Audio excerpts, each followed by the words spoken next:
Bonsoir à toutes et bonsoir à tous et bienvenue dans cette nouvelle émission de la Ligue des auteurs professionnels consacrée au statut des artistes, auteurs et autrices. Alors aujourd'hui, nous allons aborder un sujet qui, au premier abord, semblera un peu éloigné du statut et pourtant, il est totalement en corrélation avec les problématiques que nous tentons de mettre à l'index depuis des mois. C'est l'accès au logement. Car en effet, accéder au logement, que ce soit en tant que locataire ou en tant que propriétaire, n'est pas mince affaire lorsqu'on exerce un métier atypique, singulier, comme celui d'artiste, auteur ou autrice. Et pour en parler, j'ai le plaisir d'accueillir Christelle Molin-Maby. Vous êtes coach en pédagogie financière, courtier en crédit et en assurance. Bonsoir Christelle. Bonsoir. J'accueille aussi Sophie Adriensen, qui est écrivaine et qui a publié sans doute plus d'une 50aine d'ouvrages en littérature générale et littérature jeunesse. Bonsoir Sophie. Bonsoir Stéphanie. Et enfin, j'accueille Adrien Thomas, qui est à la fois auteur et représentant ce soir de la Charte des auteurs et illustrateurs jeunesse. Bonsoir Adrien. Bonsoir. Alors, je voudrais avant toute chose indiquer que ce soir, l'émission est composée d'une majorité de Bretons. Alors, des maths à tous et à toutes. Et je voudrais qu'on indique cette information dans le rapport d'activité qui est établi par Betty actuellement. Et plus sérieusement, donc, je voudrais d'abord m'adresser à une Bretonne. Sophie, c'est toi qui as eu l'idée de ce thème. Tu nous l'avais soufflé parce que tu as été justement un peu mise face à cette difficulté d'accéder au logement. Est-ce que tu pourrais nous en dire plus? Pour quelles raisons as-tu souhaité finalement qu'on traite ce sujet? Parce que le besoin de sécurité, il est plutôt bien placé dans la pyramide de Maslow. Ça fait partie des besoins vraiment fondamentaux.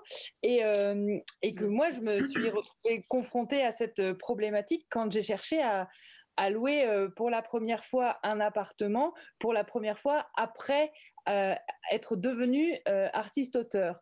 Et là où il n'y avait pas de sujet en fait quand j'étais salariée, tout à coup, c'est devenu impossible.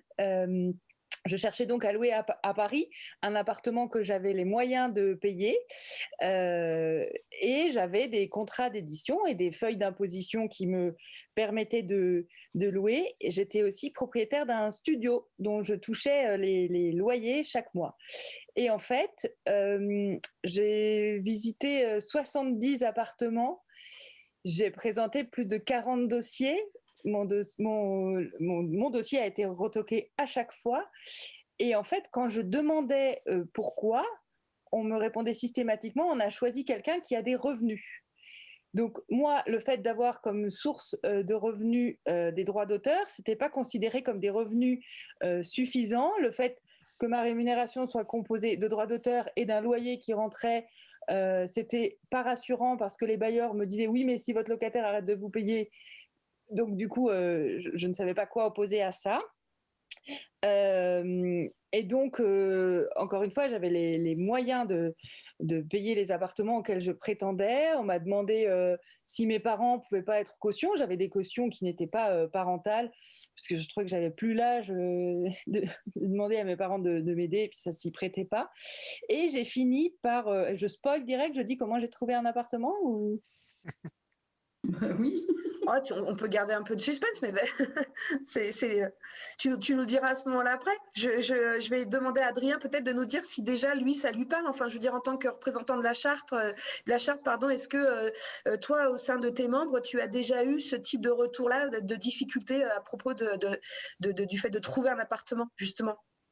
Alors c'est quelque chose qui revient assez régulièrement dans les demandes, dans les inquiétudes des chartistes, notamment sur le groupe Facebook, où on voit régulièrement passer des questions sur mais comment vous avez fait pour trouver un prêt, comment vous avez fait pour monter votre dossier, est-ce que vous avez trouvé telle ou telle banque qui serait capable de vous laisser emprunter ou est-ce que vous avez trouvé des cautions pour vous permettre d'accéder à la location. Moi, je sais que c'est quelque chose que j'ai vécu aussi. Je viens tout juste d'acheter une maison et c'est pareil, ça a été la croix et la bannière pour réussir à décrocher un prêt et à faire comprendre que malgré le fait que j'ai un statut de saltimbanque, je gagnais quand même de l'argent et j'étais quand même capable de payer mon prêt sans trop de problèmes. C'est quelque chose qui revient régulièrement et j'ai l'impression que c'est quelque chose qui touche essentiellement évidemment les auteurs professionnels dans le sens où les auteurs dont c'est la principale voire seule source de revenus parce que c'est effectivement les seuls revenus qu'on a à présenter aux banques pour faire un dossier. Je pense que c'est évidemment quelque chose qui est beaucoup moins problématique pour les gens les auteurs qui ont des des sources de revenus qui proviennent d'ailleurs. Oui, bien sûr. On va en discuter justement avec Christelle. Alors vous êtes coach en pédagogie financière et courtier en crédit et en assurance. Christelle, peut-être que d'abord vous pourriez nous expliquer en fait en quoi consiste votre métier exactement, parce que on voit à peu près ce que c'est, mais finalement on ne sait pas vraiment. Merci. Je vais me présenter juste un petit peu. Donc tout ce que vous dites, je l'ai vécu moi-même, malgré tout, même si je ne suis pas auteure non plus autrice. Je vis avec un intermittent du spectacle. Donc il y a aussi des revenus irréguliers, des revenus spécifiques. Et même moi, en tant que créatrice d'entreprise, j'étais donc beaucoup plus instable parce que je venais de créer ma boîte en fait c'était moi qui étais rassurante pour les bailleurs plutôt que mon mari qui avait 30 ans d'intermittent de spectacle derrière lui. Donc la problématique que vous expliquez, elle est peut-être pas similaire, mais elle y ressemble. Donc mon métier en lui-même, pourquoi je dis toujours coach budgétaire et en stratégie patrimoniale avant courtier crédit, mon métier effectivement est de chercher des crédits pour certains de mes clients. Malgré tout, je trouve qu'aujourd'hui, dans notre société, on n'a pas forcément d'éducation financière, de pédagogie par rapport à comment gérer son argent et comment le mettre, pas forcément en valeur pour gagner de l'argent, mais le mettre en valeur, par exemple, pour un dossier de crédit.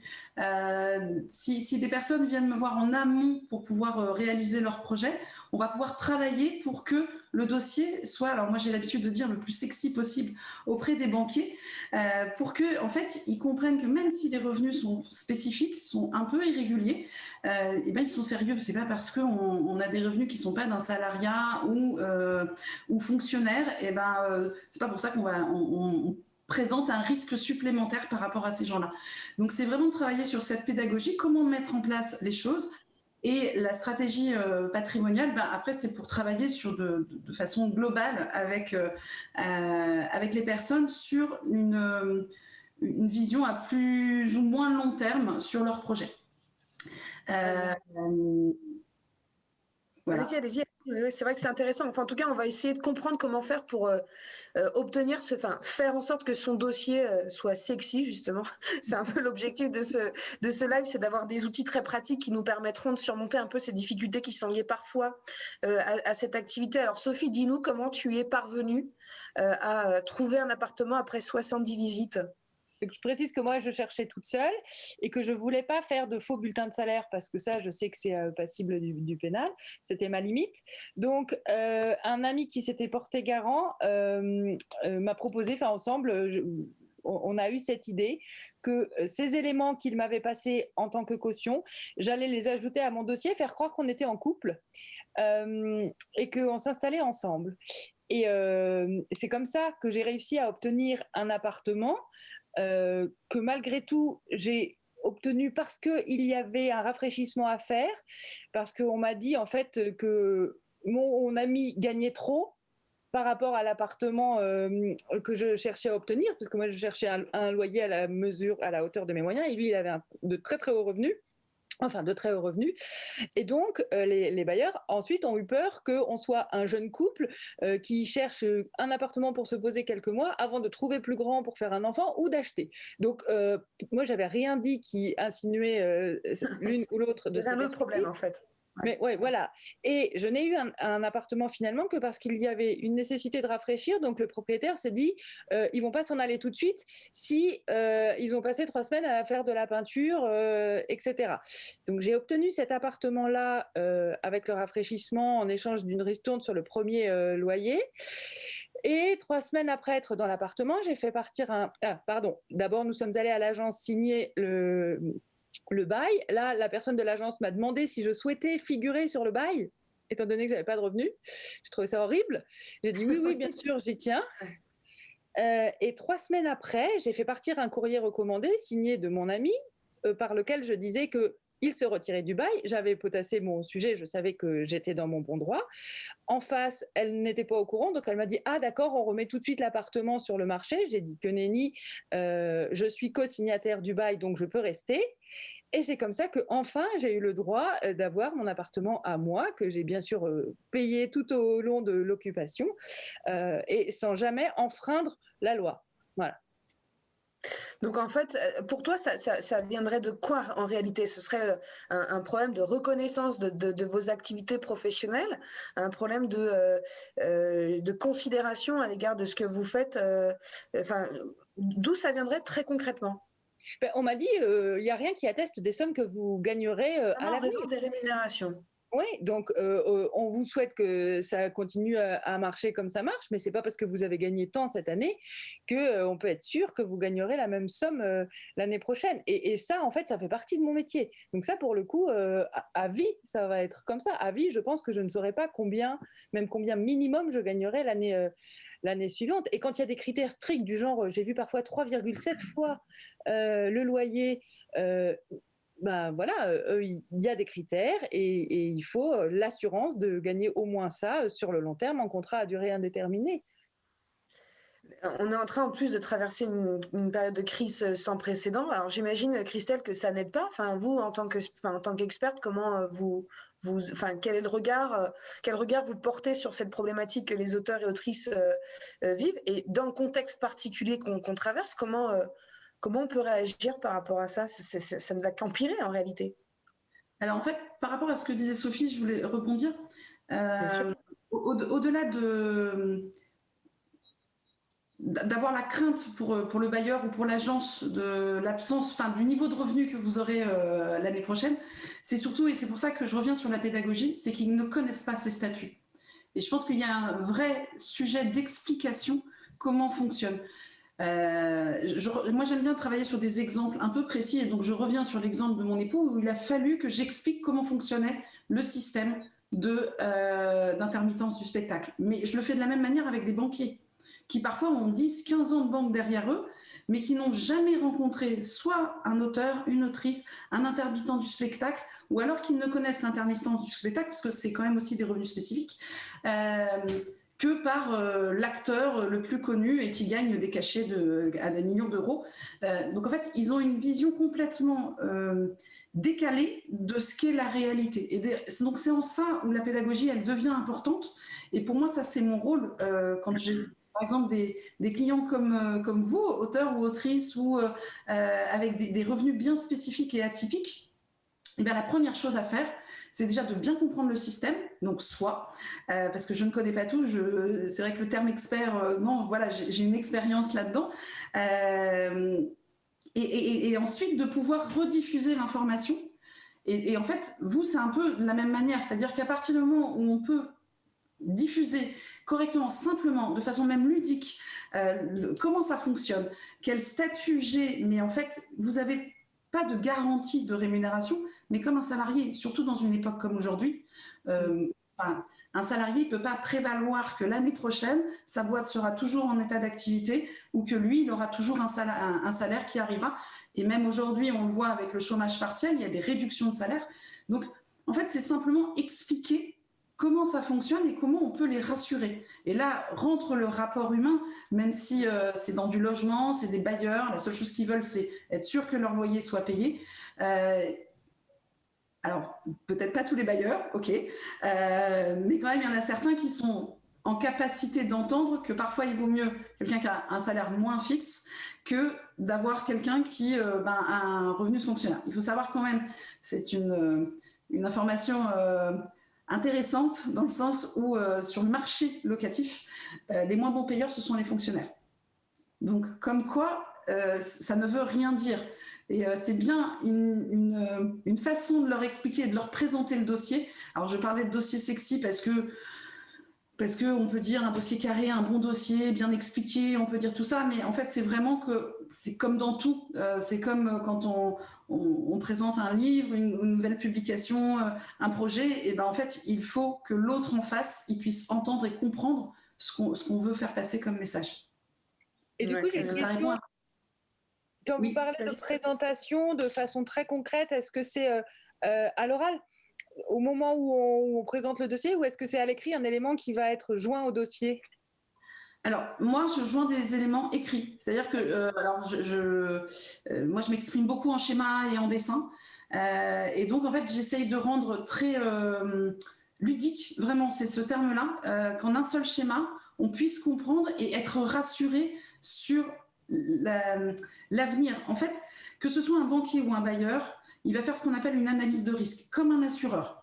Et donc, en fait, à partir du moment où on fait une analyse de risque, c'est comme tout. C'est-à-dire que nous, inconsciemment, quand on traverse une rue, on fait une analyse de risque, on regarde à gauche, on regarde à droite, et ainsi de suite. Et en fait, eux, ils vont faire de la même chose, sauf qu'ils sont obligés de se baser sur un instant T pour quelque chose qui est sur du plus ou moins long terme. Et en fait, moi, j'en ai pas en tout cas, mais personne n'a de boule de cristal. Et donc, à partir du moment où on n'a pas de boule de cristal, il faut qu'on puisse juger sur des faits, sur quelque chose qu'on comprend, pour qu'on puisse se décider.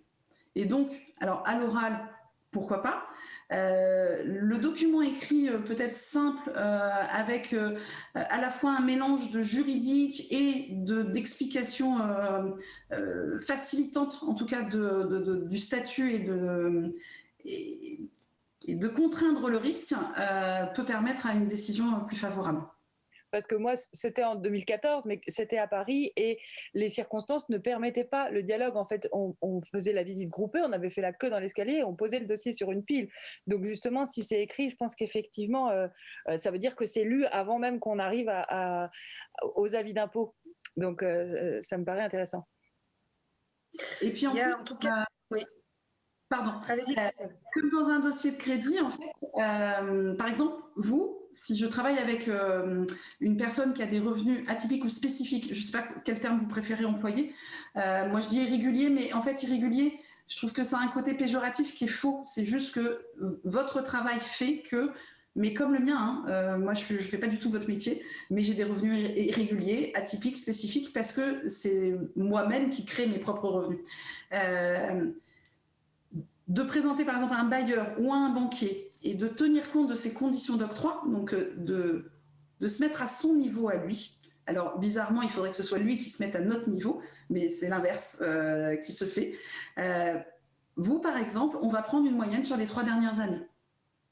Et en fait, si on sait déjà ça et qu'on est capable sur nos avis d'imposition, on prend les 3 dernières avis d'imposition, on fait une calcul sur les 3 dernières années et qu'on voit qu'on a un revenu de régulier, en fait, c'est ça. C'est de pouvoir les rassurer sur le risque qu'ils prennent. Mais alors, c'est valable autant pour des revenus spécifiques, mais comme pour des salariés. Hein, c'est de la même manière. On ne va pas prendre une moyenne sur les 3 dernières années, mais on va donner les arguments pour qu'ils se disent, bon, ok, je cours un risque, mais je le connais, il est limité et il est acceptable.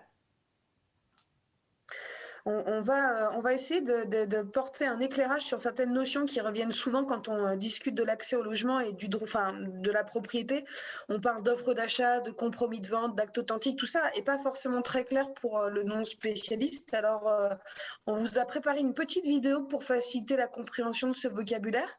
Et ce soir, c'est le talentueux Eskimo Pêche qui vous accompagne dans ce Dessine-moi un statut. Et nous aurons plaisir d'entendre Betty. Donc, Émilie, si tu peux nous envoyer cette vidéo, Dessine-moi un statut.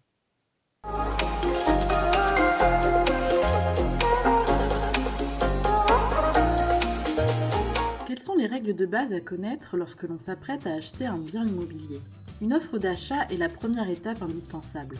Elle intervient lorsqu'après avoir visité un logement, vous décidez de faire une proposition d'achat au vendeur, soit au prix que celui-ci demande, soit à un prix inférieur lorsque vous tentez de le négocier. L'offre d'achat consiste alors en un simple document écrit. Le vendeur pourra souhaiter formuler une contre-proposition en exigeant que vous acceptiez de renégocier à un prix supérieur. Il pourra également refuser votre offre sans formuler d'explication. Enfin, s'il en accepte le contenu, alors vous passerez tous les deux à l'étape suivante, la signature du compromis de vente. Le compromis, ou promesse synalagmatique de vente, est un engagement bilatéral plus fort. À partir du moment où les parties ont décidé de signer un compromis, non seulement le vendeur s'engage à vendre son bien à l'acheteur, mais l'acheteur s'engage aussi à en faire l'acquisition au vendeur, faute de quoi les deux pourront être tenus d'indemniser l'autre en cas de défaillance et de préjudice. À la signature du compromis, vous disposerez d'un droit de rétractation de 10 jours. C'est-à-dire que vous serez alors en mesure de faire marche arrière sans avoir besoin de justifier d'un motif particulier et sans aucune pénalité. À ce titre, il vous sera conseillé de mettre en place des conditions suspensives vous permettant de vous désengager sous certaines conditions. Par exemple, vous pourrez demander la résiliation de la vente en cas de refus d'un prêt bancaire. Si cela devait arriver, vous n'auriez alors pas à indemniser le vendeur. Généralement, l'acheteur verse ce qu'on appelle une indemnité d'immobilisation de l'ordre de 5 à 10% du prix de vente du bien, laquelle pourra donc être conservée par le vendeur en cas de désengagement fautif de la part de l'acheteur. Rappelons également que le notaire ajoutera au prix ses frais qui correspondent à environ 7% du prix du bien. 3 mois après le compromis, les parties se retrouveront une dernière fois pour la signature définitive de l'acte authentique et la remise des clés. Pourquoi est-ce aussi long ? D'abord parce que les mairies disposent d'un délai de 2 mois pour exercer leur droit de préemption. C'est une sorte de droit de priorité qui leur est accordé. Si elles ne l'exercent pas, alors la vente pourra avoir lieu. Ensuite, il vous faudra du temps pour finaliser votre dossier de prêt. Entre les rendez-vous courtiers et banques, les dizaines de documents à réunir et à remplir pour constituer vos demandes de prêt, les éventuels bilans de santé à réaliser et les délais de rétractation attachés au contrat bancaire, vous n'aurez pas d'autre choix que d'être patient. Du reste, il faut savoir qu'en tant qu'auteur et autrice, nous avons toujours beaucoup de mal à fournir les documents que nous demandent de manière automatique les conseillers financiers, car non, nous ne sommes pas en mesure de fournir nos bulletins de salaire. En outre, la méconnaissance de nos métiers et l'irrégularité de nos revenus ne facilitent pas l'obtention d'un prêt bancaire. Voilà pourquoi il vous est fortement recommandé de bien préparer en amont votre projet et de recourir au service d'un courtier qui est généralement habitué à monter ce type de dossier plus atypique. Et comme ce dernier négocie l'obtention de plusieurs prêts en même temps, il est beaucoup plus fort en négociation que nous ne le serions en étant seuls. En tout état de cause, l'accès au logement pour les auteurs et autrices est souvent un parcours du combattant et c'est une preuve de plus, s'il en fallait encore une, que nous devons collectivement construire une identité professionnelle commune pour faciliter la prise en considération des singularités attachées à nos métiers.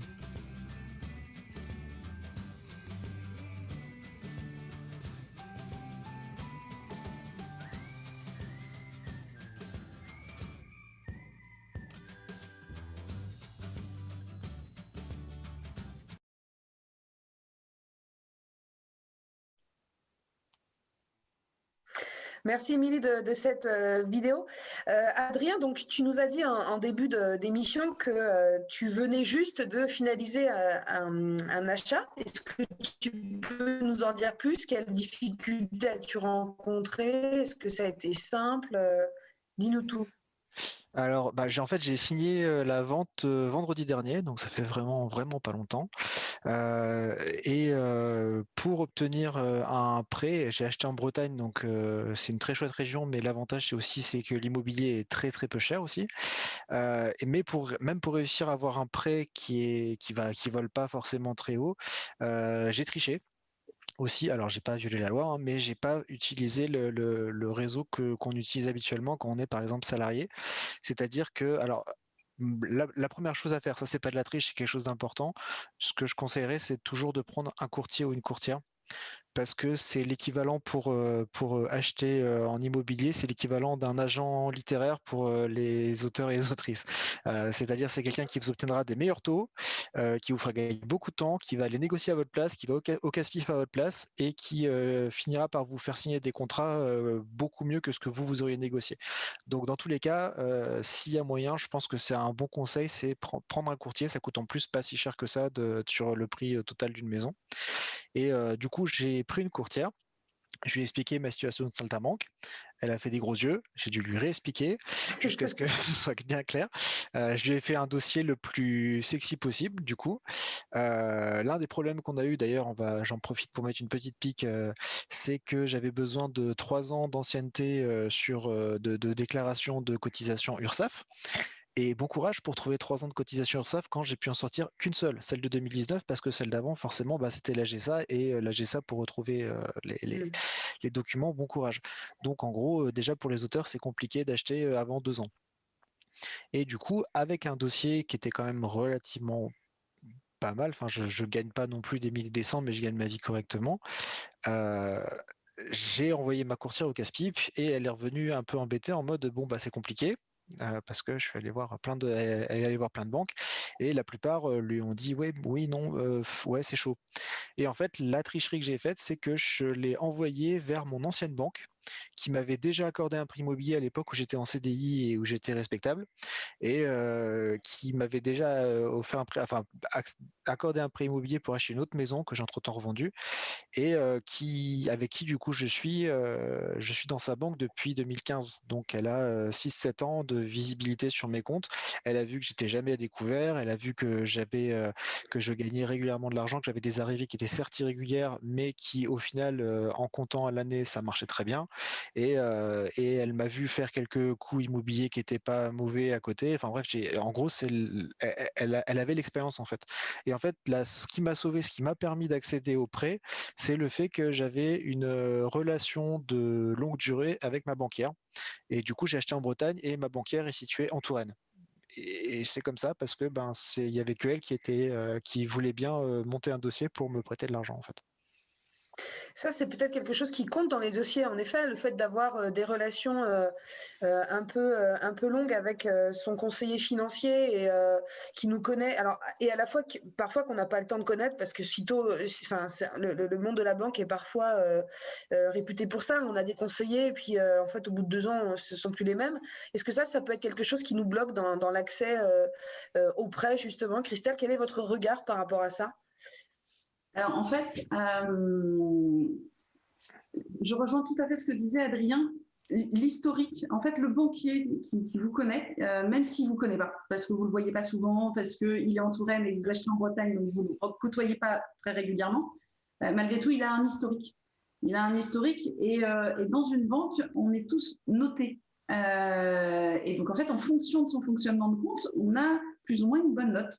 Donc, si on ne gagne pas forcément très bien sa vie ou de façon irrégulière, mais qu'on arrive à faire un peu d'épargne, on n'est pas à découvert, on a des opérations, il y a des opérations qui sont un peu rédhibitoires sur les relevés de compte. Si en fait tout ça est un peu ouvert, en fait on n'a pas forcément besoin de gagner énormément de sommes et d'avoir le dossier avec énormément d'apports, des revenus très réguliers. Et donc le fait qu'ils connaissent le dossier et la façon dont il faut fonctionner, au-delà de respecter un taux d'endettement, un reste à vivre ou avoir des revenus réguliers, il y a un fonctionnement. Quand on regarde un relevé de compte, alors j'ai 20 ans de banque derrière moi, donc c'est vrai que j'ai épluché pas mal de relevés de compte et j'en épluche encore aujourd'hui. Et je le vois parce que par ailleurs, je suis présidente d'une association représentative des courtiers en France. Et tous, on est d'accord. C'est-à-dire que quand on va regarder un relevé de compte, on va savoir comment la personne, elle fonctionne. Alors, ça ne veut pas dire qu'on va faire un profil psychologique, ce n'est pas notre job, mais malgré tout, ça détermine une façon de comment on va gérer son argent. Donc, on peut avoir des revenus qui sont faibles, mais qui soient au cordeau. Moi, je dis souvent à mes clients avec qui je travaille en budget, faire son budget, c'est pas forcément regarder son compte tous les jours. C'est de savoir comment on gère son argent, si on peut mettre un peu d'argent de côté, ce qu'on met de côté, comment on le met de côté, à quel moment on le met de côté, ou alors comment on dépense. Est-ce qu'on est souvent à découvert? Est-ce que si on est découvert, on respecte son découvert? Il y a plein de petites notions. C'est pour ça qu'il n'y a pas un dossier type. Chaque dossier est très personnel et je rejoins Adrien, c'est vrai que dans des dossiers, typiquement dans celui que vous expliquiez, d'aller voir son conseiller qui vous connaît, c'est le plus simple, c'est le plus rapide. Après, le boulot du courtier ou de la courtière, au-delà d'aller gagner en taux, parce que alors moi je suis dans l'association, je dis souvent, nous ne sommes pas des vendeurs de taux, et loin de là, d'autant plus encore aujourd'hui où les taux sont très bas. Nous sommes surtout là pour faire gagner du temps, pour arranger le dossier tout en respectant la réglementation et la stricte vérité, mais de présenter le dossier, de mettre en avant les points forts et de circonscrire les points qui pourraient être mal interprétés. C'est plus, pas forcément point faible, mais plutôt mal interprété par le banquier. Il ne faut pas oublier que quand vous travaillez avec un courtier, ou même quand vous allez le voir, le banquier, lui, va se baser sur des documents. Et moi, par exemple, je dis souvent, quand on présente un dossier en tant que courtier, on va raconter une histoire. Comme vous pourriez raconter une histoire dans vos œuvres, et ben nous, on va raconter l'histoire de votre projet. Et c'est hyper important parce qu'en fait, on réhumanise en fait des chiffres qui, pris un bout là, un bout là, un bout là, ne veulent pas vraiment dire grand-chose. Donc en fait, oui, il faut raconter ça. Vous savez le faire, c'est leur métier. C'est vrai que c'est hyper intéressant. Je voudrais me revenir sur un point que tu as abordé, Adrien. C'est ce souci de justificatif que parfois les auteurs et autrices peuvent rencontrer. C'est-à-dire que là, et bon, j'explique rapidement à Christelle qui peut-être ne connaît pas le cauchemar administratif qu'ont vécu les auteurs et autrices là, depuis plusieurs mois et enfin on va pas dire années, mais presque.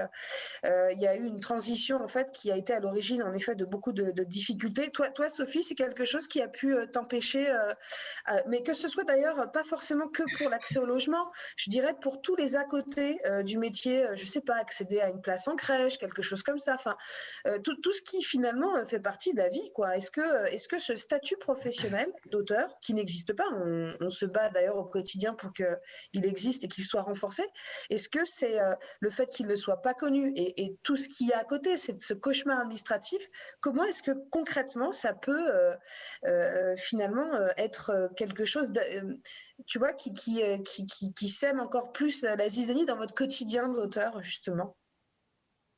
Moi, ça avait été un problème pour un autre sujet pour lequel j'avais témoigné lors d'un live, qui était le fait de percevoir mes indemnités maternité. Dans les deux cas, je les ai perçues après la naissance des enfants. Et dans un cas, l'enfant avait 7 mois, 8 mois, et je venais avec lui en disant c'est pour cet enfant-là, déjà né depuis plusieurs mois, que je réclame les indemnités auxquelles je suis supposée avoir droit depuis un certain stade de ma grossesse. Mais parce qu'en face, il y avait juste une méconnaissance, que ça rentrait pas dans les cases, voilà. Donc ça a été un frein, un problème, oui, clairement à ce niveau-là. J'ai eu le même souci j'ai eu le même souci en fait. Ma courtière a pas compris quand je lui ai dit, j'ai monté mon dossier, c'était en février-mars 2021. Elle n'a pas compris quand je lui ai dit que non, j'ai pas encore déclaré mes revenus pour toute l'année 2020. J'ai pas moyen de le faire, j'ai pas d'accès à l'URSSAF, je lui ai envoyé des captures d'écran du site de l'URSSAF en montrant, je peux même pas le remplir en fait, je peux même pas dire combien j'ai gagné en 2020, j'ai pas l'opportunité de le remplir. Et elle comprenait pas parce elle pensait que vu que c'était l'URSSAF, ça marchait comme avec les auto-entrepreneurs où on mettait ce qu'on avait gagné tous les 3 mois globalement et puis il y avait un mois de décalage et puis basta. Et là elle dit mais il y a aucun moyen de savoir ce que vous avez payé comme cotisation sur 2020. Je dis, non. Et ça, c'était un frein. Ouais, c'est une preuve de plus, s'il en fallait une, qu'il faut impérativement renforcer ce statut professionnel d'auteur et autrice.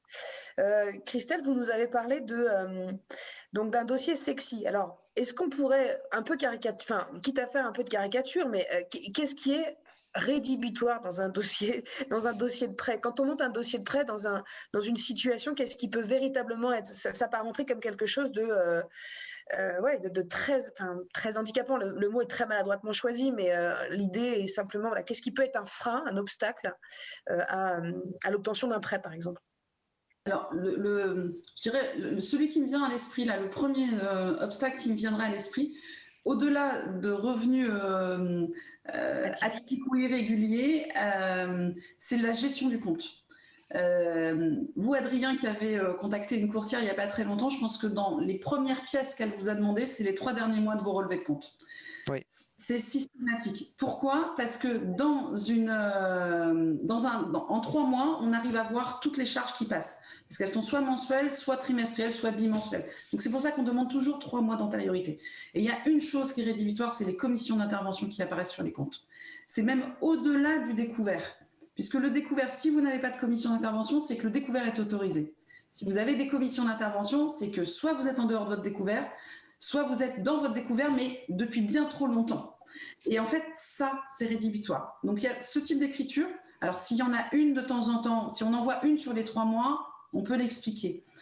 Je pense justement à un dossier là, il y en avait 8 tous les mois. Pourtant, c'était salarié, des bons revenus.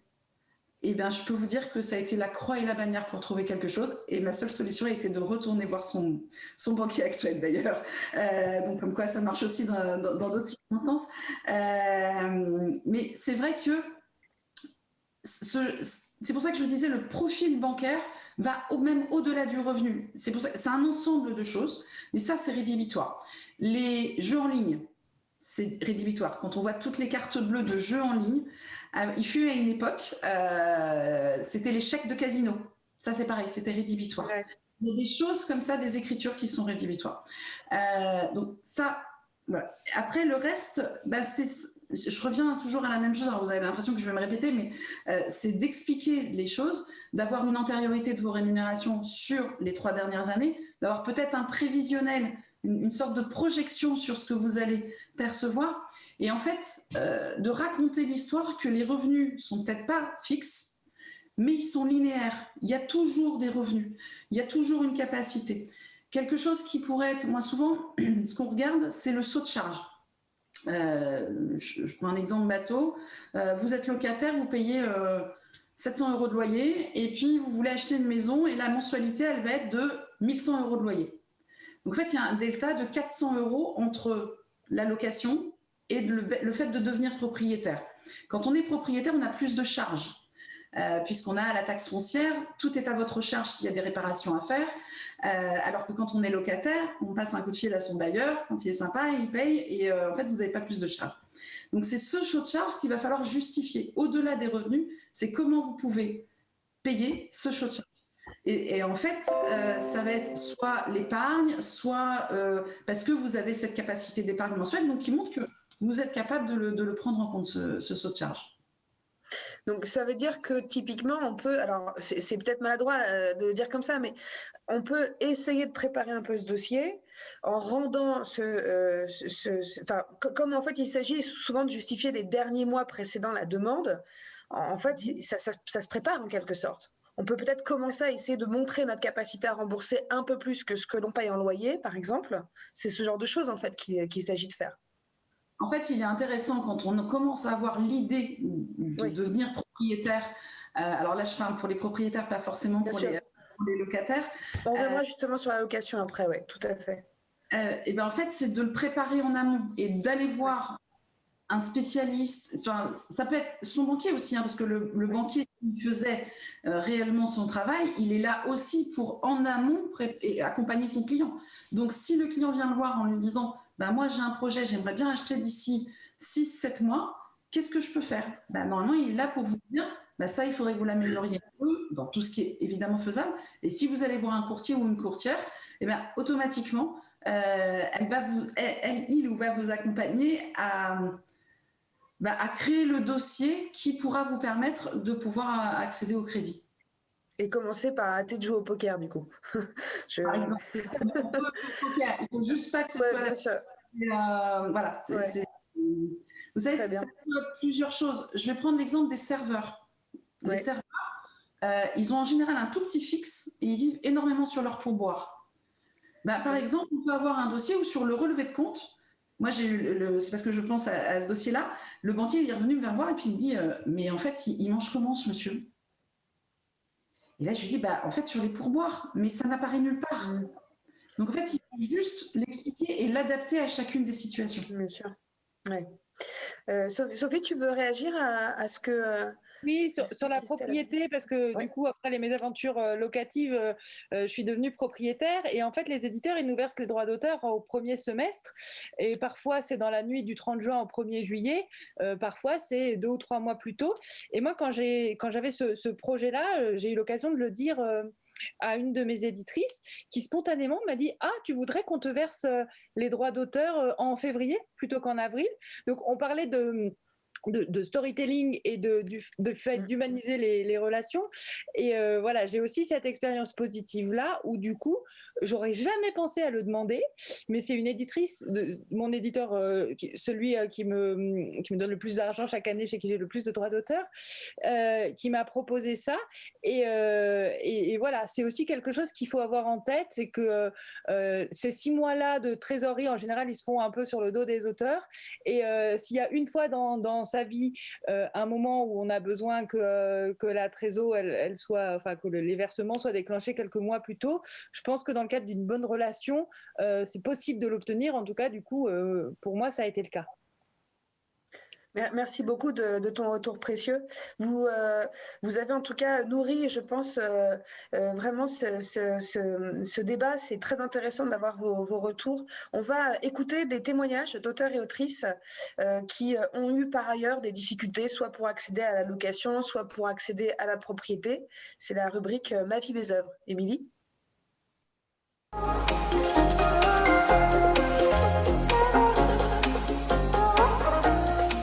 Bonjour, je m'appelle Colline Pierret, je suis écrivaine. J'écris des livres essentiellement pour les enfants et les adolescents.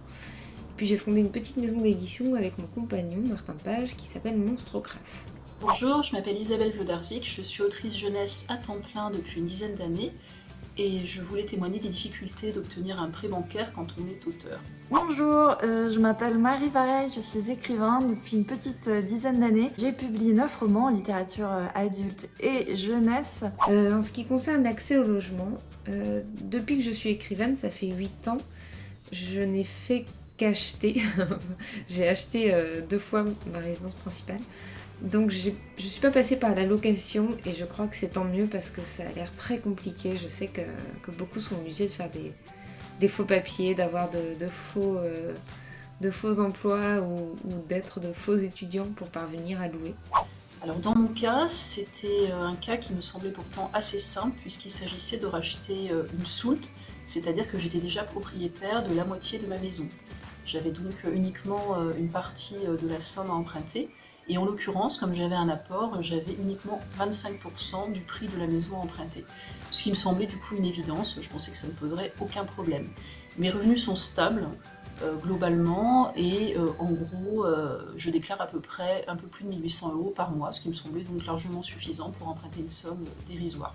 Il y a quelques années, on habitait à Bordeaux, on a essayé de déménager à Paris. Alors évidemment, Paris, c'est un marché immobilier un peu compliqué avec mon conjoint et c'est vrai qu'on est passé par une agence parce qu'on ne trouvait pas d'appartement et dans notre dossier l'agence nous a clairement dit que moi mon revenu même s'il était suffisamment important pour me permettre de vivre, ne serait pas comptabilisé dans le dossier parce qu'il fallait gagner, je crois 2,5 fois le loyer mais en CDI pour pouvoir être considéré en fait pour louer un appartement.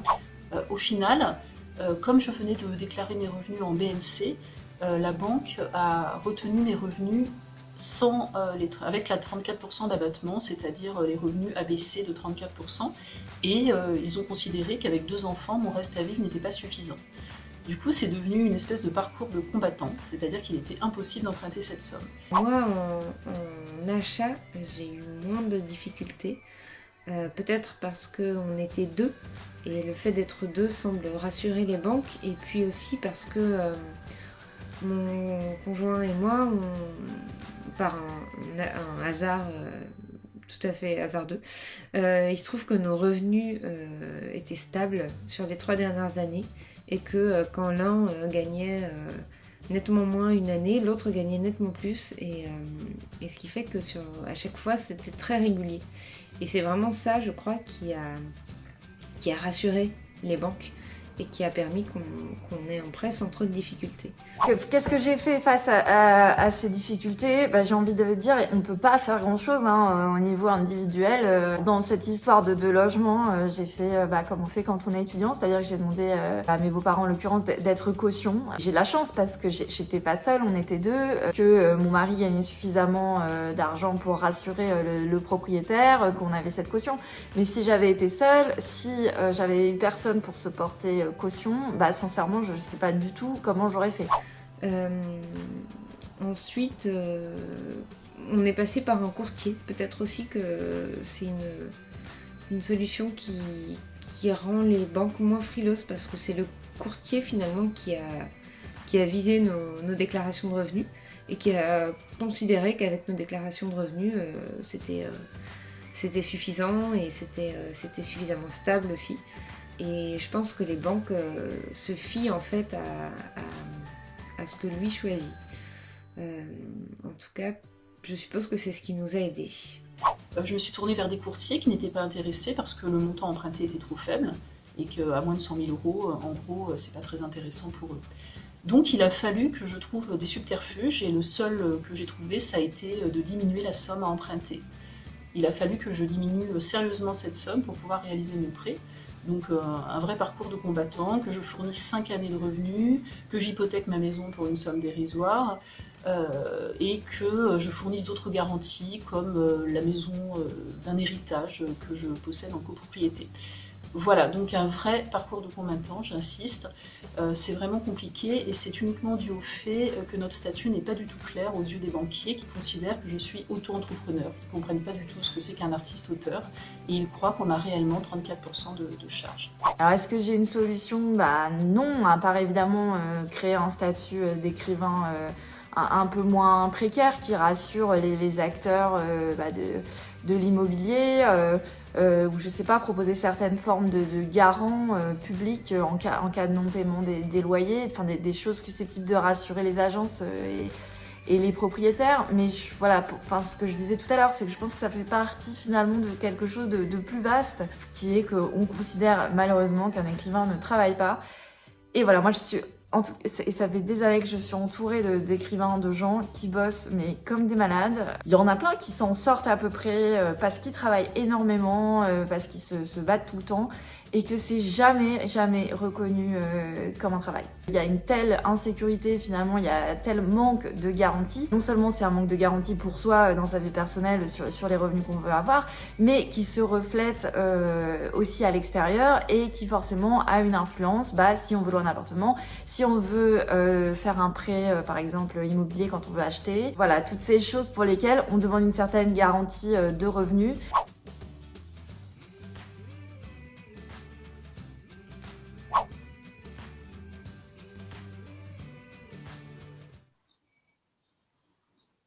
On remercie vivement ces auteurs et autrices d'avoir accepté de témoigner sur ce sujet fort intéressant. Alors, je ne l'ai pas fait tout à l'heure, mais je remercie évidemment Sophie d'avoir participé à ce live. Elle a quitté le plateau et on accueille Philippe. Vous êtes écrivain de théâtre, scénariste de fiction en radio.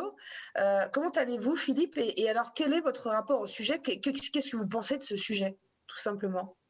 Bonjour à tout le monde.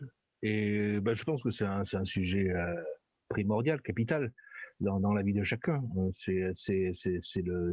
parle du foyer, on parle de la maison, on parle on parle du toit.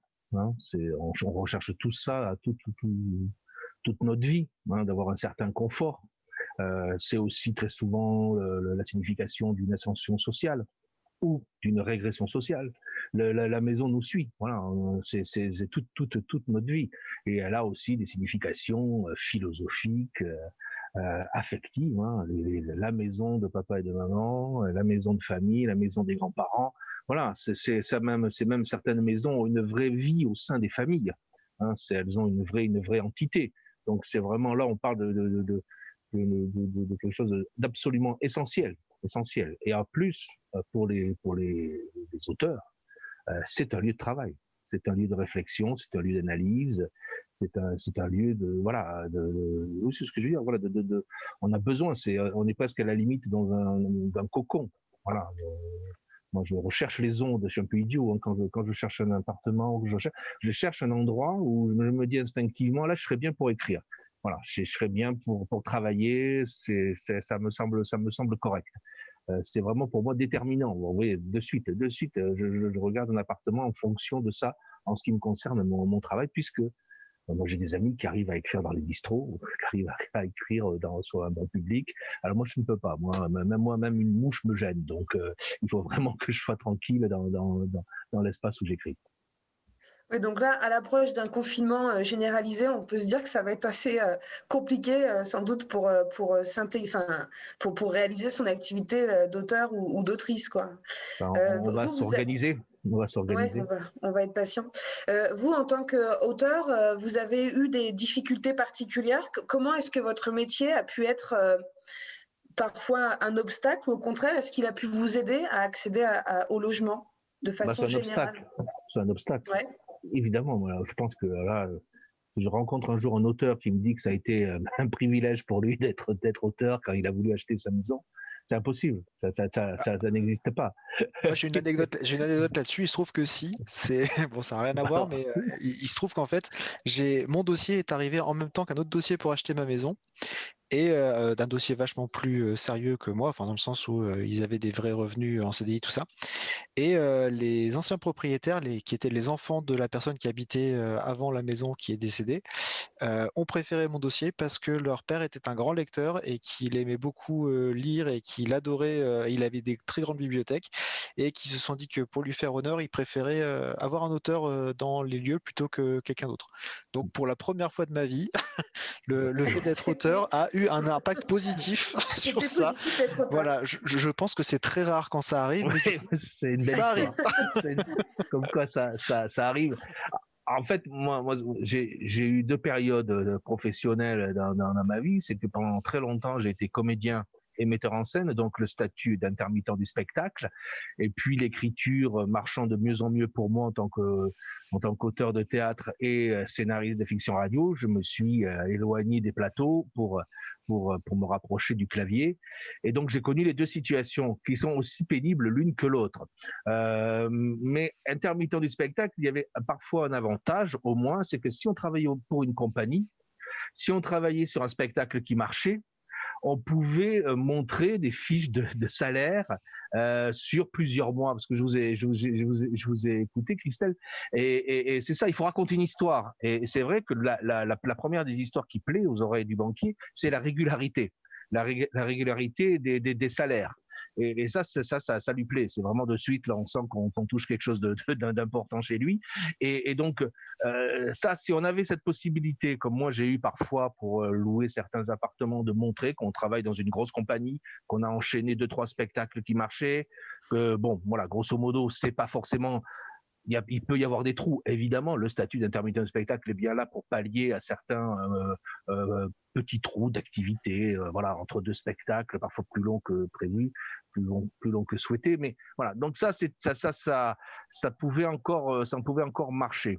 Après, comme tous, on est, surtout quand on est jeune intermittent, qu'on veut louer un 30 mètres carrés en plein Paris, même là déjà c'est compliqué, et donc on est tous toujours un peu borderline, voilà, avec les fiches de salaire, toujours avec les contrats de travail, toujours à la limite de la limite, même si on sait pertinemment qu'on peut payer tout ça. Donc en plus, plus le temps passe aussi, il y a aussi une deuxième chose qui devient un peu compliquée quand on a 25 ans, 30 ans, on accepte certaines choses, c'est très souvent la caution des parents. Quand vous arrivez à 40 ans et qu'on vous demande encore la caution des parents, mais vous vous dites, mais c'est pas possible, il y a une infantilisation de nos métiers qui est terrible. Pour un achat que j'ai fait, j'entendais Adrien en Bretagne, moi c'était en Auvergne, on était allé jusqu'à me demander l'hypothèque de la maison de ma mère, quoi. Alors que j'avais en plus à l'époque des revenus conséquents et réguliers. Donc toujours il y a, même en montrant des fois, parce que j'ai des amis qui sont intermittents, qui sont des comédiens reconnus, malgré tout, ils ont ce souci. Ça, c'est quand même assez impressionnant. Des personnes qui ont des premiers rôles, qui travaillent très régulièrement. Encore plus, en fait, les premiers rôles, je me permets, parce que oui, je vous en prie. C'est un vrai sujet. Dire qu'un intermittent du spectacle, quand il est comédien, il est dépendant de si on le prend en prod ou si on ne le prend pas. Enfin, si on le fait jouer ou pas. Un intermittent technicien aura moins de soucis, parce qu'il y a toujours ce... Mais c'est en ça où il faut raconter l'histoire. L'histoire, c'est vraiment de montrer, et alors je vais aller plus loin dans l'histoire, c'est-à-dire que vous, en tant qu'auteur, autrice, vous avez un lectorat, et vous n'avez pas n'importe quel lectorat, vous avez le lectorat à qui vous convenez. Et bien en fait, c'est pareil, il faut trouver le banquier qui comprend votre langage et qui comprend votre histoire. Un banquier, ça reste un humain qui... Alors en plus, on sait qu'aujourd'hui... C'est pas qu'il y a une baisse de compétences, mais la banque est en train de changer un peu de façon de travailler. Mais malgré tout, on arrive toujours à trouver l'interlocuteur qui convient, comme vous allez trouver votre lectorat. Enfin, vraiment, il y a quand même une relation humaine. Vous disiez tout à l'heure que c'est sentimental, la maison, c'est un toit, c'est quelque chose enfin, il y a une vie dedans, il y a quelque chose. Et ce que disait Adrien, les anciens propriétaires, ils vous ont choisi c'est pas du tout par rapport à votre dossier. C'était par mémoire, donc on reste dans l'humanité. Et je pense que si on le tourne un peu plus et qu'on le voit un peu plus en humain, on a peut-être plus de facilité d'accès, en tout cas à les solutions de crédit. Est-ce qu'au fond, c'est pas là tout l'intérêt de prendre un courtier ou une courtière?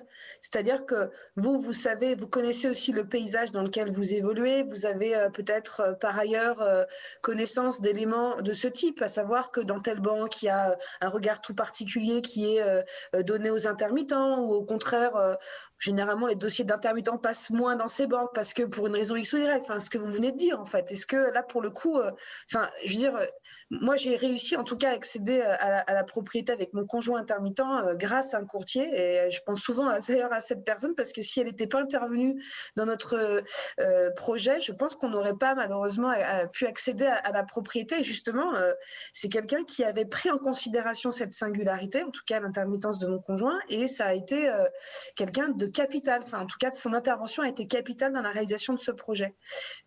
C'est un métier qu'on connaît mal. Vous le conseillez. Enfin, je veux dire, oui, vous n'allez pas me dire évidemment que vous ne conseillez pas aux auteurs et autrices d'en prendre un. Est-ce que vous pourriez me dire, alors peut-être c'est un peu maladroit cette question, mais on imagine que ça coûte très très cher un courtier. Est-ce que vous pourriez mettre un peu la lumière sur ce sujet-là? Bien sûr. Alors, je vais répondre déjà à votre première question. Oui, bien sûr. Pour moi, le courtier, il a un rôle de traducteur.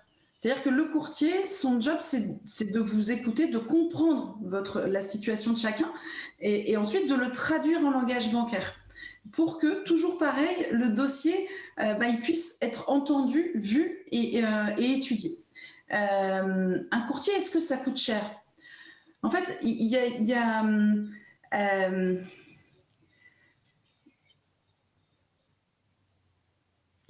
en fait, le courtier, il faut juste savoir ce qu'il va vous apporter. Je rejoins parce que je réfléchissais, c'est pour ça que j'ai eu un petit blanc, à ce que disait Adrien tout à l'heure. Au-delà du taux, ça a été un gain de temps. Et le temps, quand vous allez voir 1, 2, 3, 4, 5 banques et que vous devez répéter votre histoire et qu'en plus, vous voyez bien qu'en face, ça ne percute pas parce qu'il ne comprend pas votre histoire. Oui, peut-être qu'un courtier, ça a un coût, puisque on a besoin de travailler aussi, de se nourrir. Malgré tout, ça vous fait gagner du temps, ça vous permet d'aller voir directement la personne, d'avoir un seul et même interlocuteur qui va faire toutes les démarches, et au-delà de ça, qui va avoir donc cette fameuse pédagogie et qui va vous expliquer comment ça fonctionne. Quels sont... aujourd'hui, vous avez besoin de ça, mais peut-être demain, puisque vous avez un statut spécifique et des revenus qui sont pas forcément les mêmes au fur et à mesure du temps, il faut que ce crédit devienne plus forcément un boulet, mais devienne quelque chose qui puisse être adaptable à votre situation. Donc, un courtier, en fait, il a 2 sources de rémunération en général. Il a les honoraires, et là, je ne peux pas vous dire, moi, je connais mes honoraires, mais je ne connais pas les honoraires de tout le monde, mais vous avez des courtiers qui peuvent prendre 500 €, comme il y en a d'autres qui peuvent prendre 3 000 €. Ça évolue en général en fonction de la complexité du dossier. Et la deuxième source de rémunération d'un courtier, c'est ce qu'on appelle la commission d'apporteur d'affaires, puisque la banque considère qu'on lui apporte une affaire. Et donc, en général, on est rémunéré en moyenne 0,5% du montant du crédit, plafonné, alors ça dépend des fonctions des régions, mais entre 2 500 et 3 000 €. Aujourd'hui, le contexte actuel est valable pour tout le monde. L'accès au crédit est un peu compliqué et le monde du courtage est un peu bousculé parce que les banques ne veulent plus signer de partenariat avec eux. Donc c'est pour ça que je dis, généralement, il y a 2 sources de rémunération et actuellement, il y a aussi des sources où il y a juste les honoraires. Voilà, je ne sais pas si ça répond à votre question. Si, carrément, bien sûr. En moyenne. Très bien, merci merci de ce retour. On a dans le chat un retour. Alors, je vous pose la question telle qu'elle m'est indiquée là. On dit un courtier ne serait pas intéressé par des prêts de moins de, alors j'ai du mal à lire, 200 000 €. Alors, je ne sais pas si c'est la question qu'on me pose, c'est ça? Je crois que c'est celle-ci. Est-ce qu'il y a un niveau de prêt à partir duquel les courtiers ne seront pas intéressés par le dossier? Moi, je peux te dire que j'ai déjà eu un prêt qui était, enfin, le prêt que j'ai conclu était inférieur à 100 000 euros et ma courtière m'a pas regardé de haut et m'a pas envoyé bouler parce que c'était moins que. Je pense que ça dépend des courtiers, ça dépend des organismes de courtage, hein, mais ça m'étonnerait que tous les courtiers soient méprisants s'il y a un montant qui est assez bas, quoi. Ça m'étonnerait. Alors, je vais relativiser quand même ce que vous dites, Adrien. Ça dépend des régions. Ah. Ça dépend des régions. Ben, oui. En Bretagne, ça ne pose pas de problème apparemment. Voilà. En fait, en fonction de l'endroit où vous achetez et du prix de l'immobilier, en fait, le banquier va nous mettre une limite. C'est-à-dire qu'en dessous d'un certain montant, soit le courtier ne sera pas rémunéré, soit le banquier ne prendra pas le dossier. Mais c'est pas, enfin, ce dont je parle, on est plutôt de l'ordre de 30 000, 40 000 ou 50 000 en fonction des banques. Mais on n'est pas aux alentours de 100 000. Mais c'est vrai qu'en fonction des régions, c'est-à-dire que vous prenez une région comme Paris, Paris où le prix de l'immobilier est quand même très élevé, si vous faites travailler un banquier, donc il doit rémunérer le courtier pour une somme de 50 000 euros, et ben en fait, le banquier il va préférer que le client aille le voir en direct, tout simplement. Parce qu'il a un coût, il paye malgré tout la mise en relation. C'est pour ça que je relativise juste en fonction de la région. Et comme vous l'avez très bien dit au départ, la Bretagne est un peu moins chère. Voilà. Et on a une autre question et qui me fait penser à une autre question. On nous demande dans le chat, alors on évoque l'achat de domicile et finalement, pour l'accès à la location, quel type de bailleur est plus réceptif au dossier de location d'artistes-auteurs? Est-ce qu'il y a une cote de sympathie en faveur des artistes-auteurs dans la location de particulier à particulier? Et moi, ça me fait penser à une autre question. Au fond, est-ce que c'est une fin en soi d'accéder à la propriété? Enfin, je vous pose un peu les questions. Je ne sais pas qui veut se saisir de ces questions. J'ai été plusieurs fois propriétaire. Là, actuellement, je suis locataire. C'est aussi, ça fait partie des choix de vie.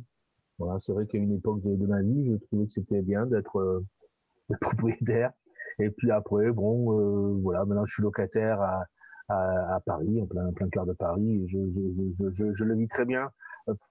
Ouais, alors j'ai peut-être fait le chemin inverse parce que je souhaitais être propriétaire quand j'étais dans les 20 ans, 30 ans.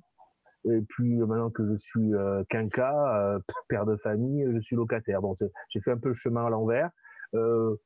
Ça dépend des choix de vie en fait. Ça dépend Alors c'est vrai que très souvent les artistes, dès qu'ils ont la possibilité de devenir propriétaire, et ça je le comprends très bien, ils le font parce que c'est une garantie. C'est une garantie. Hein. À partir du moment où on est propriétaire et qu'on a payé ce crédit et tout ça, qu'on est vraiment propriétaire de ces quatre murs, il peut arriver quoi que ce soit dans une vie d'artiste et dans une vie d'homme ou de femme. On se dit qu'au moins on a la garantie de pouvoir avoir sa maison ou son appartement. Donc ça, c'est un vrai choix de vie qui se respecte.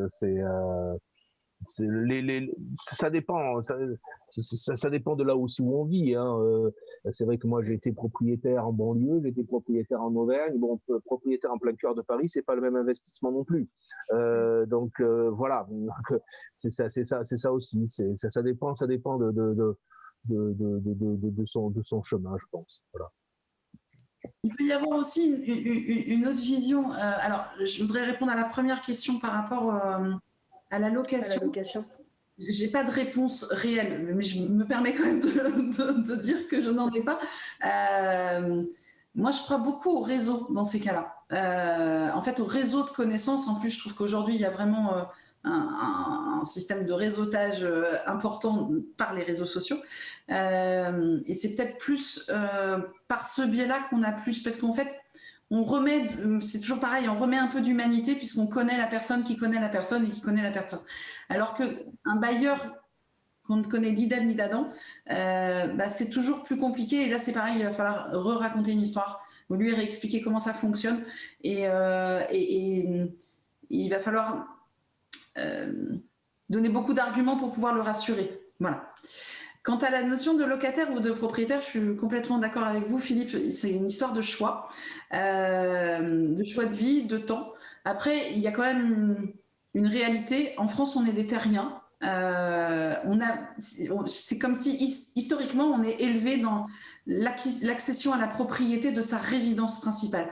Pour se protéger, alors qu'on soit auteur-autrice ou qu'on soit salarié, cadre, peu importe, quel que soit notre statut, il y a quand même cette envie de devenir propriétaire de sa résidence principale, ce qui change un peu avec la toute nouvelle génération, ceux qui ont, on va dire, 25 ans actuellement, et qui ont peut-être une autre vision, et moi c'est une vision que je défends régulièrement. Il y a un vrai différentiel entre être locataire et d'être propriétaire de sa résidence principale. Je parle bien de la résidence principale, hein.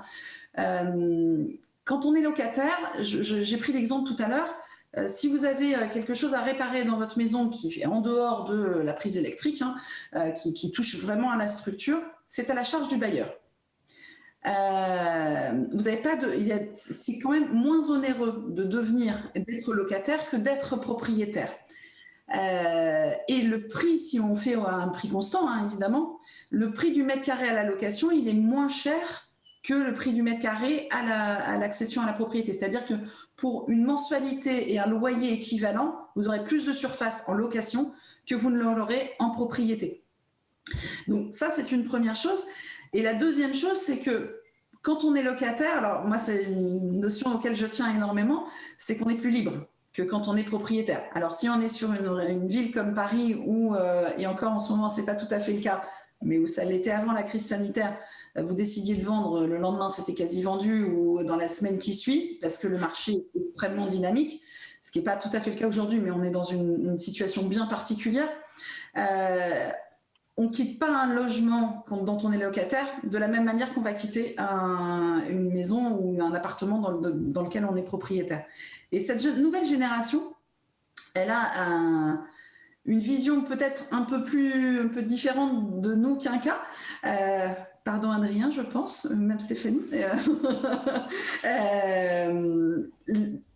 En fait, ils ont une volonté de liberté et une volonté de mouvement.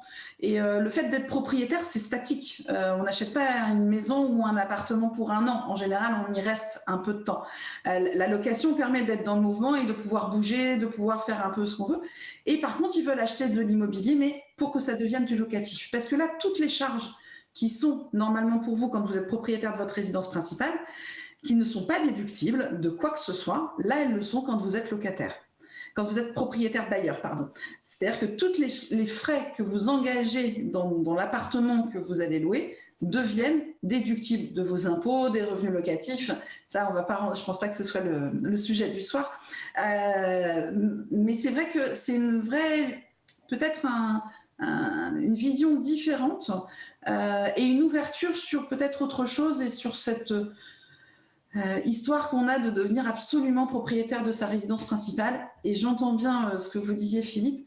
Il y a quand même une histoire d'être rassuré. C'est-à-dire que quand on arrive ou quand on travaille moins, on a ce toit sur la tête qui permet de...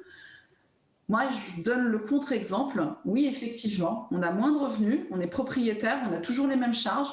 Et s'il y a un problème sur le toit, c'est nous qui payons. Quand on est locataire et quand on arrive à la période où on a moins de revenus, on ne peut plus vous virer de votre appartement. Mais par contre, en plus, vous n'avez pas tous ces frais-là. Donc, en fait, c'est vraiment une histoire de choix, et ça, je vous rejoins. Mais peut-être que changer d'angle de vue et de porter un autre regard à tout ça peut permettre peut-être de le voir différemment. Voilà. Il y a quelque chose d'important aussi dans l'acquisition d'un appartement ou d'une maison, c'est très souvent aussi la transmission. C'est de souhaiter fortement transmettre un bien ou des biens à ses enfants. Ça, c'est très très important aussi dans la réflexion d'un achat. C'est-à-dire vraiment, là, je vous rejoins complètement. On n'achète pas un appartement ou une maison pour 2-3 ans. Très souvent, même, c'est la maison d'une vie. Hein. Ou alors, ça c'est 20 ans, 25 ans. C'est à moins vraiment d'avoir des gros problèmes comme ça se peut actuellement, ou disparition de l'un ou de l'autre, ou chômage. Voilà, très souvent, ce sont malheureusement les deux situations qui obligent des propriétaires à vendre leur maison. Mais il y a cette notion aussi de transmettre un bien. La durée de vie moyenne en France, elle est de moins de 10 ans. durée de détention moyenne en France. Donc, ce qui veut dire, alors évidemment, il y a des personnes qui achètent des maisons d'une vie, mais si on fait une moyenne, dans l'absolu, il y a quand même beaucoup de turnover. Donc, la transmission est aussi importante que de devenir propriétaire de sa résidence principale en France, mais peut-être qu'on peut transmettre un autre bien qui, en plus, permet d'avoir des compléments de revenus.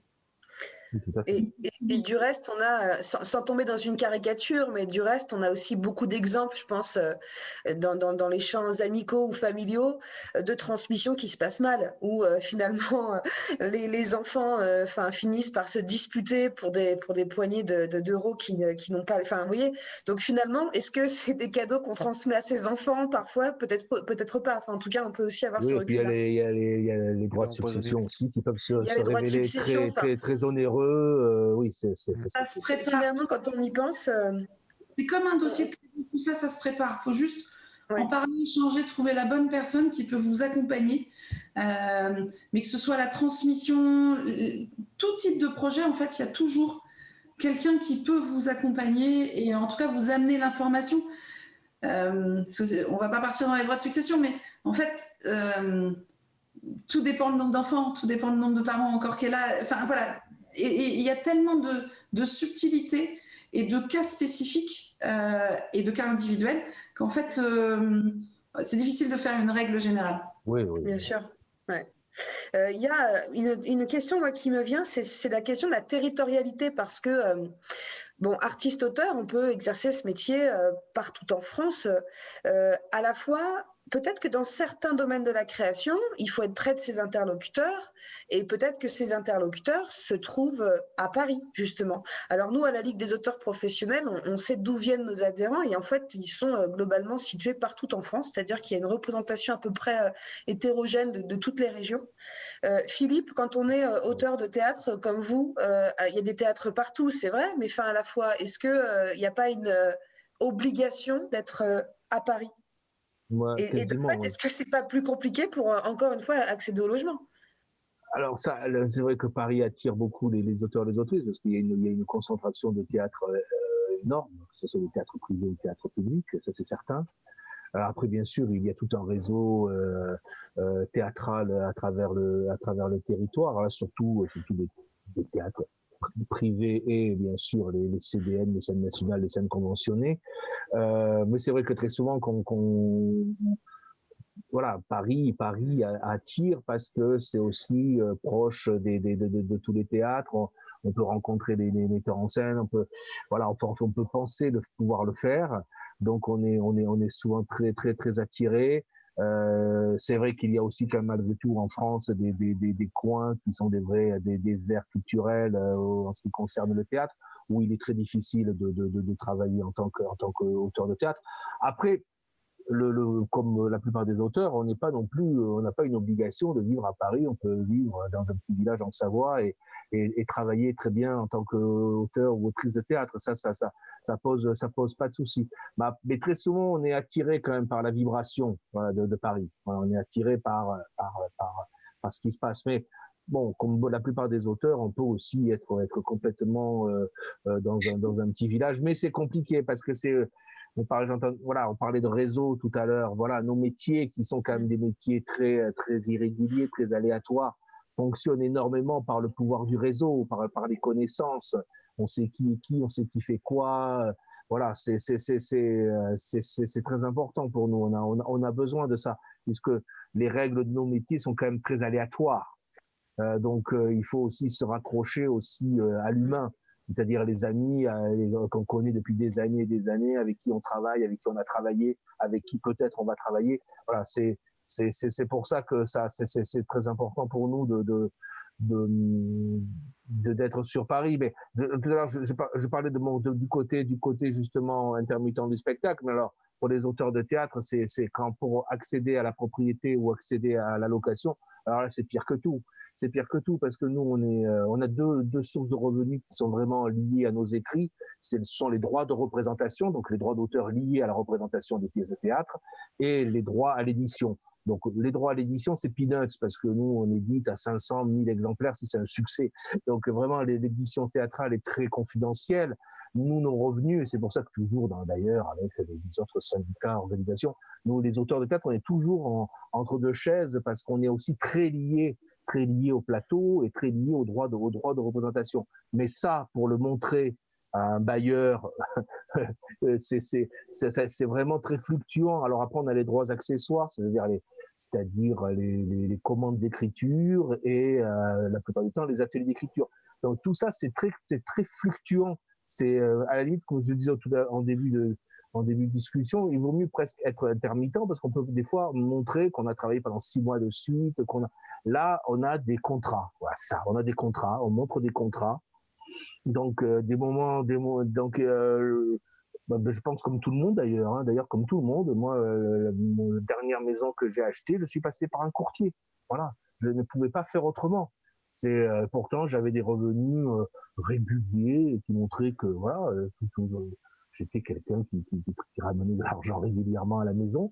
Mais si je n'étais pas passé par un courtier qui était à Drancy, qui m'a trouvé une banque au fin fond de l'Oise, je n'aurais pas pu acheter ma maison en Auvergne. Voilà, c'est ça la vérité. Et puis, là, je le redis encore, oui, c'est ça, il faut raconter une histoire. Il faut montrer aussi au courtier qu'on est déjà quelqu'un de solide, solvable, on n'est pas un berlu, et montrer justement aussi, ça je me souviens très bien, que voilà, on joue pas aux cartes, on joue pas au jeu, on est quelqu'un de relativement carré, et puis après la personne évidemment elle a un dossier, on fait un dossier, ben alors en Stadrien c'est pareil, enfin on fait des dossiers, on recherche la moindre fiche de paye, la moindre note de droit d'auteur, le moindre truc, on passe des heures à faire un dossier, puis après on le propose. Mais c'est vrai que j'en reviens là, on nous infantilise complètement alors qu'on travaille, alors que nous cotisons, que nous sommes des travailleurs, et malgré tout on nous refuse ce qui est quasiment un droit premier, c'est-à-dire l'accès au logement. On nous le refuse. Alors d'une manière policée, on va pas vous dire non, mais on va vous dire peut-être. Et tout est dans le peut-être. On va voir ce qu'on peut faire. Et c'est ça qui est terrible, c'est que c'est quand même un droit fondamental, l'accès au logement. Et malgré tout, il faut passer par des intermédiaires pour y avoir accès. Autrement, on n'a pas les clés. Malgré tout notre travail, tout ce que nous sommes, des fois des décennies d'expertise professionnelle, on nous dit, si vous passez pas par un courtier, vous n'aurez pas votre appartement. Voilà, c'est terriblement injuste, mais heureusement qu'il y a des courtiers, parce qu'autrement, je pense que beaucoup d'entre nous subiraient parce qu'on parlait tout à l'heure, mais Christelle, c'est moi ce que je vois chez le courtier, l'avantage du courtier, c'est qu'il débloque la situation. Il débloque la situation. Parce qu'à un moment donné, on tourne en rond, et on se dit, mais c'est pas possible, on a un dossier, on sait qu'on peut payer, et on nous refuse l'accès au logement. On est des facilitateurs et des traducteurs, vraiment. Et je pense que ça prend vraiment toute sa valeur avec des dossiers comme les vôtres, où il faut vraiment. Alors, habituellement, on raconte une histoire, mais là, il faut vraiment qu'on raconte une histoire et qu'on débloque la situation et qu'on facilite l'accès au crédit et la traduction. Parce qu'en fait, dans le monde bancaire, c'est comme dans tout métier, il y a des gens qui ont plus ou moins de compétences, et il y a des bons et il y a des mauvais. Mais en tout cas, il y en a peu qui connaissent ce statut très particulier. Parce que, historiquement, vous n'avez pas forcément accès au crédit. Ce qui est faux. Il n'y a rien qui dit que vous n'avez pas accès au crédit. Il n'y a aucune jurisprudence, il n'y a aucune loi, aucune réglementation, il n'y a rien. Donc en fait, il faut vraiment trouver le bon interlocuteur. Et nous, il faut que même si on n'est pas en face du bon interlocuteur, on puisse lui traduire l'histoire et lui expliquer comment ça fonctionne. Et c'est pour ça que je parlais tout à l'heure de pédagogie. C'est autant vis-à-vis de nos clients, de nos partenaires, mais aussi de tout à chacun. La réserve, elle est réellement des bailleurs, elle est réellement psychologique. Parce que ce que tu disais tout à l'heure, il y a des auteurs qui sont reconnus et qui gagnent très très bien leur vie. Il y a des metteurs en scène qui gagnent très très bien leur vie, et ça bloque. Ça bloque. Voilà. C'est même pas quelque part une question de revenus, c'est une question de dire je suis auteur, voilà, je suis artiste en fait, je suis artiste. Et là de suite, hop. Ils imaginent directement le montreur d'ours ou le cracheur de feu, enfin le saltimbanque en fait vraiment, c'est genre oh mon Dieu, on va leur donner une piécette dans la rue, mais on va pas leur donner de l'argent en fait, c'est pas possible, c'est des gens qui sont pas sérieux instinctivement et on le voit, on le ressent ce genre de choses, pas forcément que avec les instituts bancaires, mais globalement avec les institutions, avec les administrations, avec globalement tous les autres humains un peu sérieux avec qui on est censé interagir en tant qu'auteur, on le voit en fait cette réaction-là. Il y a cette notion de différence. Je crois que c'est très humain ce que vous disiez, Philippe. Souvent, on comprend l'autre parce qu'on arrive à se projeter. Et là, c'est difficile de se projeter dans vos métiers quand on a un autre statut qui est complètement différent et que ça paraît inimaginable de vivre comme ça. Donc, c'est vraiment cette notion de différence qui fait ça. Et c'est comme dans tout domaine, hein, on pourrait parler de plein d'autres sujets sur la différence, c'est de rapprocher et de faire comprendre à chacun qu'on est aussi différent. Il y a en tout cas quelque chose que l'on constate à chaque fois que l'on se réunit pour parler du statut d'artiste-auteur ou autrice, c'est cette logique romantique dans laquelle ils sont incarnés depuis 2 siècles, qui a la peau dure et qui a tendance quand même à ne pas faciliter la prise en considération de leur activité professionnelle. Et c'est vrai qu'on les fait cotiser comme des professionnels, on le dit souvent, j'ai l'impression de le dire, de ne répéter ça que depuis plusieurs mois, mais en fait on a beaucoup de mal à les considérer en tant que professionnels. Et on le voit encore, cette absence de statut, cette absence d'identité professionnelle qui n'est pas encore prise au sérieux par les pouvoirs publics notamment, je pense c'est à l'origine sans doute de ces difficultés qu'on évoque ce soir. Enfin, en tout cas, c'est mon avis personnel. Adrien, on va peut-être passer d'ailleurs au courrier des lecteurs. Émilie, tu peux nous envoyer le générique ?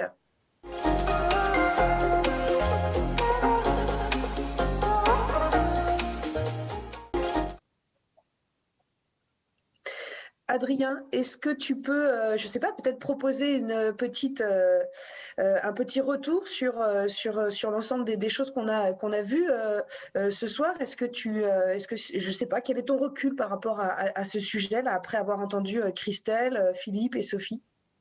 J'ai la confirmation que prendre un courtier, ça a été une très bonne décision, clairement. Tout le monde me l'a confirmé autour de la table, du coup. Et j'ai tendance aussi à penser qu'on a, de manière très urgente, besoin d'un statut qui est connu et reconnu par les différents partenaires avec qui on est en interaction, en fait. Et ça vaut pour l'immobilier et ça vaut pour tout le reste. Donc, on a hâte. Merci. Il n'y a pas particulièrement de questions dans le chat, alors plutôt des retours.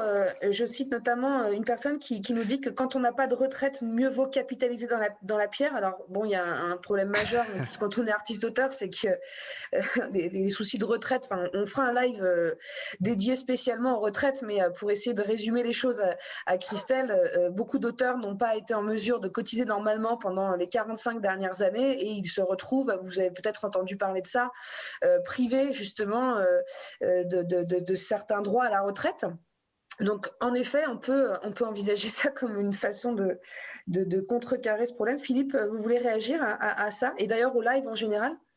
Non, mais c'est vrai que oui, le problème, c'est la retraite pour les auteurs. Ouais, beaucoup d'auteurs auraient aimé et aimeraient actuellement toucher leur allocation retraite. Enfin, on va pas, c'est vraiment notre sujet, mais là, je pense qu'il faut faire un live de 5 heures. Mais oui. Voilà, on va pas parler de l'URSSAF et tout ça. Oui, investir dans la pierre, c'est ce que je disais tout à l'heure, c'est aussi un choix de vie.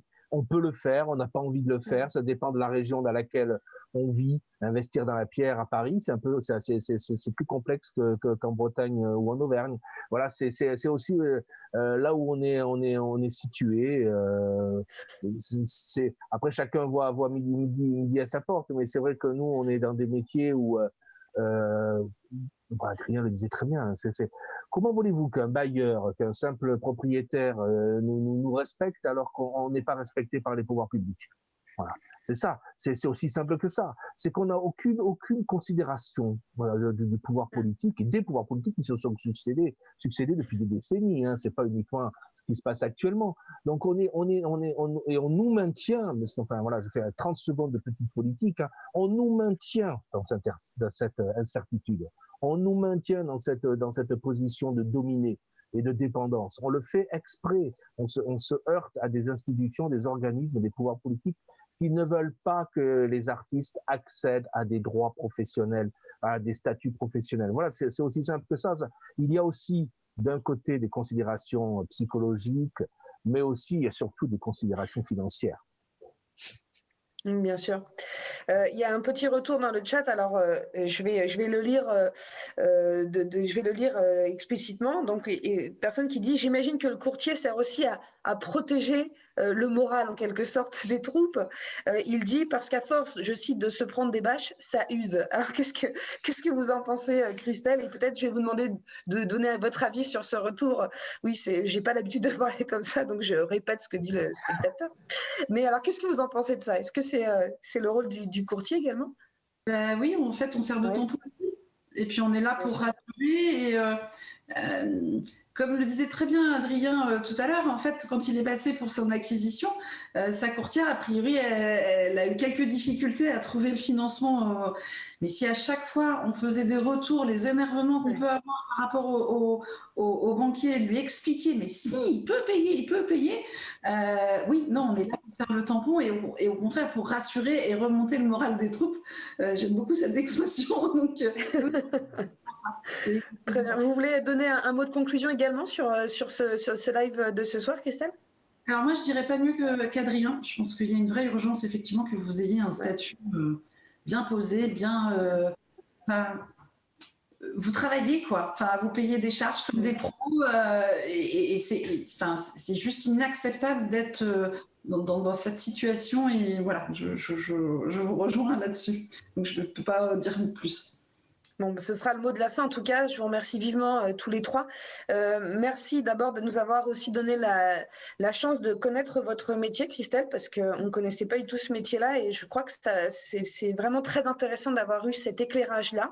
Et puis on conclura que continuons de nous battre pour défendre ce statut professionnel parce qu'encore une fois, c'est sans doute le nœud à défaire pour résoudre beaucoup de solutions, de situations bloquées actuellement, surtout dans la crise actuelle que nous traversons. Merci vivement à tous. Je ne sais pas, Adrien, tu veux rajouter quelque chose? Je te vois lever le doigt, mais peut-être non. Très bien. Non, pas du tout. Ok. Merci vivement de votre participation. Je vous dis à bientôt. On se retrouve dans 2 semaines pour un sujet tout aussi intéressant, le droit moral. Voilà. À bientôt. À bientôt.